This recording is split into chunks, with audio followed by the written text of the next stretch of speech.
this issue of the Northern Ireland border, almost nothing more important right now, many would say. Almost everybody agrees that keeping that border soft and open is an absolute imperative. Would you agree that, I mean, with the Ireland's EU Commissioner, that the simplest way to do that is simply for the UK to commit to stay in the customs union? I'm really careful about what I say about Northern Ireland and Ireland overall. When I was last on your programme, I suggested that could be one of the options, and then some of the members of the DUP suggested that this was, they said, oh, the mask had slipped and this is my strategy for uniting Ireland. It isn't. And I completely understand where they're coming from as well, so I don't want to say anything that exacerbates the situation. The position of Arlene Foster is pretty straightforward. Yeah. She just thinks that whatever deal there is has to be a deal for the whole UK and not a narrow deal just for Northern Ireland. And what I was putting to you is the notion that the whole, it would be much easier for the UK on this issue if the British government signed up for the whole of the UK to stay in the customs union and the single market. Well, that's why. Well, I'm following Justin Welby's advice about being careful with my language on all of this, and I just use that as an example. But I agree. That's why we've said keep everything on the table in these negotiations. And what I said before was that membership of the customs union might be one of those options, but I don't want to exacerbate the problems. We've got to be very, very careful about not losing any of the gains from the peace process. So, yes, we've said all the way along now that customs union, single market, all these options have got to be on the table now as part of the negotiations. And then through those negotiations, see what security that people feel that we can give them as a result of that. So, could you envisage a moment during the negotiations where Labour would have a harder position than the one you've just, you're saying the option should be retained. At what point might you say, actually, that is the preferred option of the Labour Party? Well, it's difficult for us because we're not at the table in the negotiations. If we were, throughout those negotiations, we'd be able to give you a clearer view. We're not at the table. I'm worried about this news from Liam Fox this morning. I think, well, one thing that we don't want to do is jeopardise any movement quickly, because we need movement to enable us to get into the proper trade negotiations. So I'm hoping that isn't a Downing Street sanctioned statement that he's made. It certainly is gripping, and we're still waiting for reaction on that. Now, we had a budget this week in which the growth prospects for the UK were significantly downgraded because of this productivity crisis we're suffering from. Can I just ask you, in response to that, are you still wedded to everything that you had in your very recent election manifesto? Well, for the next election, we'll have a new manifesto. But if you look at the general thrust of what we were saying then, I think we had the right direction, which was about, first of all, the point that Lisa made about, I think, is absolutely critical. The fact that in this budget, look, the budget was all about don't muck up for Philip Hammond. Don't make a mess of this and just survive.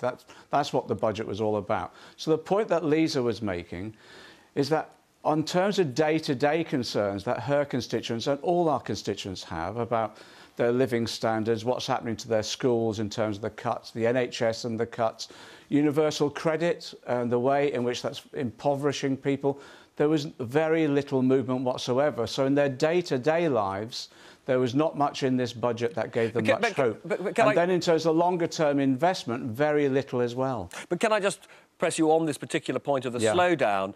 Do you accept that the slowdown in the economy means that some of your spending commitments are now less affordable?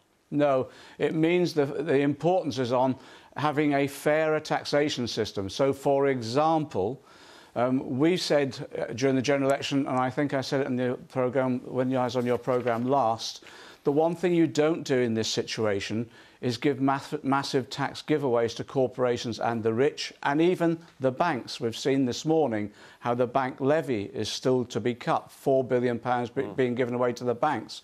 The one thing you don't do is have these tax giveaways to the rich, the corporations and the banks, and you use that money to protect public services, invest in them, and especially invest in skills. Now, some people accused you of being a bit arrogant in refusing to answer what many thought was a completely legitimate question about the interest payments that a Labour government would have to pay as a result of the additional borrowing that you want to make for investment.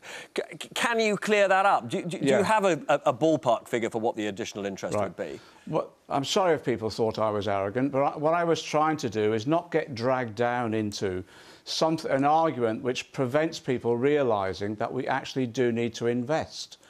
And what happened is that, you know, to get a headline, what will happen is people, well, how much is this going to cost?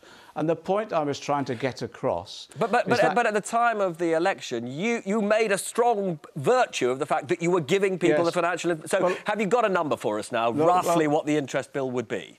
No, let me explain to you, Robert, if I can. The point I'm trying to get at is that we do not want figures bandied around about future investment interest rates at a later date that will then be used to frighten people off from properly supporting investment.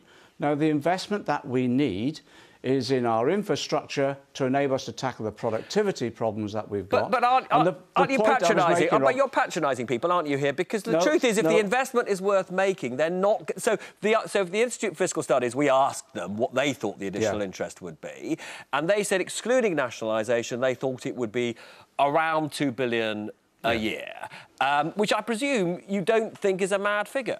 No, but the point I'm making... If I can just make this point, Robert, and then by all means come back at me. The point I'm making is, and I'm sorry if I annoyed people, the point I'm making is I didn't want the argument around a relatively low figure of what it would cost to be undermine the real argument, which is this, that investment, as you know, wisely invest in our infrastructure, tackling our productivity problem, growing our economy, pays for itself.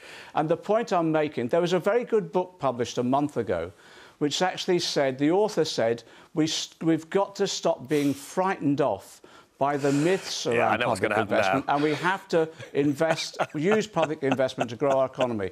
And I think you were right in that book. So that's why I didn't want to get false headlines about heavy costs. Hang on. Whether I was right in my recently published book or not, that book is also about the importance of politicians telling the truth to the public, and as that's it were. What I've done all the way along.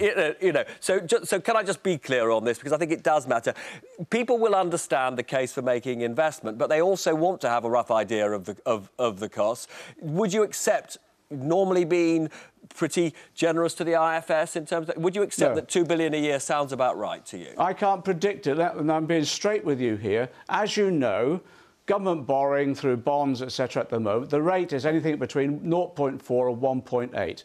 I can't tell when we go into government what that rate will be. What I can say is that the rates are at historic lows. This is the time to borrow, and this is the time to tackle that issue that... I'll read you a bit from the book if you want, Robert. Now's the time to use public investment. Unfortunately, which is very, very annoying to me because I've been loving this conversation, that I've got to go. So nice to see you and catch up with you again soon. Don't go away because...